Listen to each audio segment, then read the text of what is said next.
தான் நீ போட்டுட்டு இருக்கிற, என்னோட வாழ்க்கை தான் உன்னோட வரலாறு அப்படின்னு நீங்கள் பேசுனீங்கன்னா அப்போ ஒருத்தரை கூப்பிட்டு வச்சு அசிங்கப்படுத்துகிற மாதிரி தானே.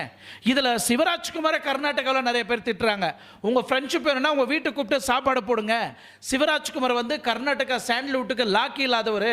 கர்நாடகா கன்னடான்னு போர் தொழித்த ஒரு தருணம் போய் இன்னைக்கு கமலஹாசனுக்கு ஜால்ரா அடிக்கிறாரு.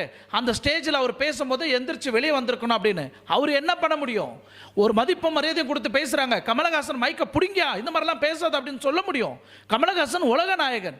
நாகரிகமாக வார்த்தையை பேச வேண்டிய அந்த ஒரு தருணத்தில் அங்கே எக்கச்சக்கமான கான்ட்ரவர்சி நடந்தது. என்னதான் இங்கே உண்மையிலே பிரச்சனை நடந்திருக்கு அப்படின்றத தான் இன்னைக்கு நம்ம சேனலில் பார்க்க போகிறோம். வாங்க வீடியோக்குள்ளே போகலாம். ஸோ ஃப்ரெண்ட்ஸ், இன்னைக்கு வரலாறு பற்றி நம்ம பேச போகிறது கிடையாது.